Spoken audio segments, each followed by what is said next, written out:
Assalamualaikum warahmatullahi wabarakatuh.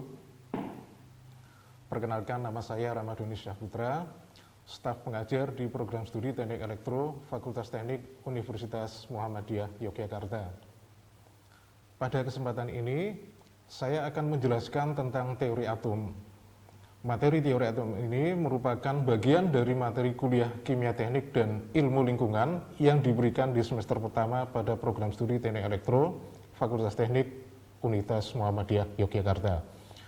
Pembahasan teori atom meliputi definisi atom, sejarah perkembangan teori atom, dan penyebaran unsur di permukaan bumi dan juga manusia. Atom berasal dari kata Yunani yaitu atomos, artinya tidak dapat dibagi-bagi. John Dalton, seorang ilmuwan Inggris, mendefinisikan bahwa atom adalah partikel terkecil dari unsur dan molekul adalah partikel terkecil dari senyawa.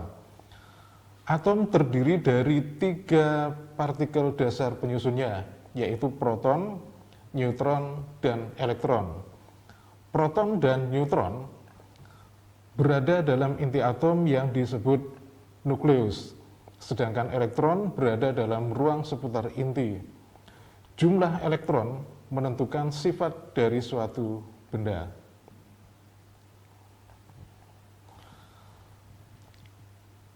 Penemuan partikel penyusun atom diawali dengan percobaan tabung sinar katode pertama kali yang dilakukan oleh William Crookes pada tahun 1875.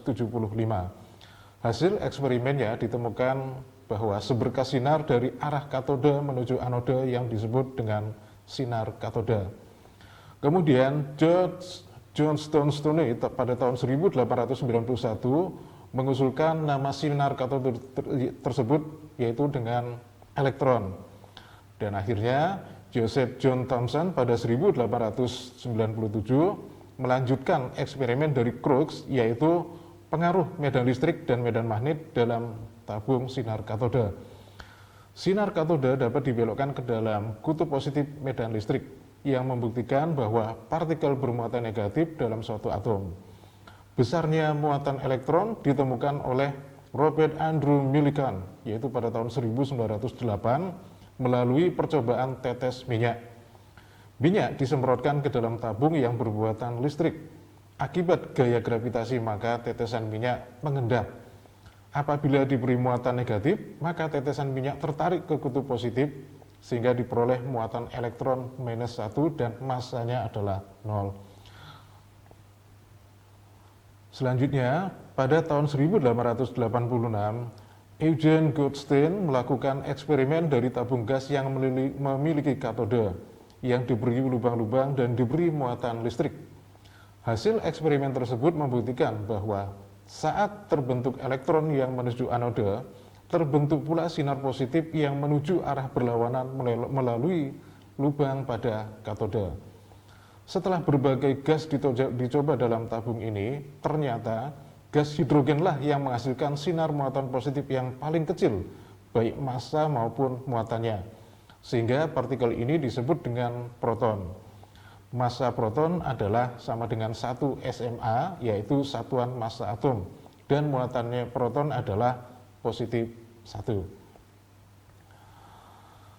Prediksi dari Rutherford memacu pada Bode dan Becker pada tahun 1930 untuk melakukan eksperimen penembakan partikel alfa pada inti atom berilium atau Be, dan dihasilkan radiasi partikel berdaya tembus tinggi.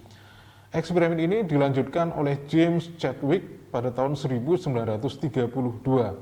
Ternyata, partikel yang menimbulkan radiasi berdaya tembus tinggi itu bersifat netral atau tidak bermuatan, dan massanya hampir sama dengan proton. Nah, partikel ini disebut dengan neutron. Pemodelan atom dimulai dengan penemuan model atom oleh John Dalton pada tahun 1808. Dalton menyatakan bahwa atom dimodelkan sebagai bola pejal sangat kecil. Model atom selanjutnya adalah model atom oleh Joseph John Thomson.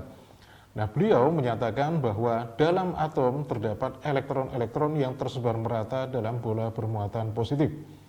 Keadaannya mirip dengan roti kismis, di mana elektron diumpamakan sebagai kismis. Model atom selanjutnya dikemukakan oleh Rutherford. Nah, Rutherford meyakini bahwa atom terdiri atas inti bermuatan positif dan berada pada pusat atom, serta elektron bergerak melintasi inti seperti halnya planet mengitari matahari. Namun, kelemahan model atom ini yaitu tidak dapat dijelaskan kenapa elektron tidak jatuh ke inti. Model atom berikutnya dikemukakan oleh Niels Bohr. Niels Bohr menyampaikan gagasannya berdasarkan teori kuantum untuk spektrum gas hidrogen, bahwa spektrum garis menunjukkan elektron hanya menempati tingkat-tingkat energi tertentu dalam atom.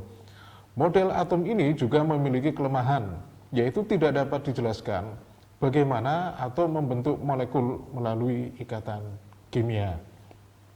Nah, model atom selanjutnya yaitu model atom modern yang dikemukakan oleh Erwin Schrödinger pada tahun 1926.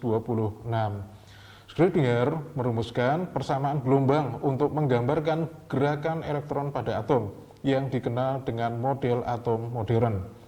Nah, elektron-elektron dalam atom mengelilingi inti atom pada tingkat-tingkat energi, yaitu kulit-kulit tertentu. Suatu kulit terdiri atas satu kumpulan dari satu atau lebih orbital. Model atom inilah yang kini dipakai untuk menggambarkan struktur suatu atom. Nah, selanjutnya adalah dapat kita lihat, yaitu penyebaran unsur pada kulit bumi. Nah, di mana 49,20% kulit bumi terdiri dari unsur hidrogen, oksigen. Selanjutnya, silikon yaitu sebanyak 25,67% dan diikuti unsur-unsur yang lain.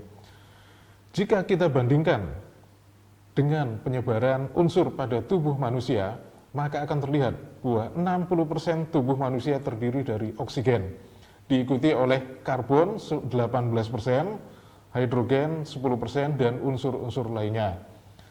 Terdapat kemirikan macam unsur yang terdapat pada tubuh manusia dengan unsur yang terdapat pada kulit bumi, yaitu tanah. Hal ini telah sesuai dengan ajaran Islam bahwa manusia diciptakan Allah Subhanahu wa taala dari tanah. Sungguh benar apa yang dinyatakan dalam Al-Qur'an. Semoga ilmu pengetahuan dan teknologi semakin menambah keimanan dan ketakwaan kita kepada Allah Subhanahu wa taala.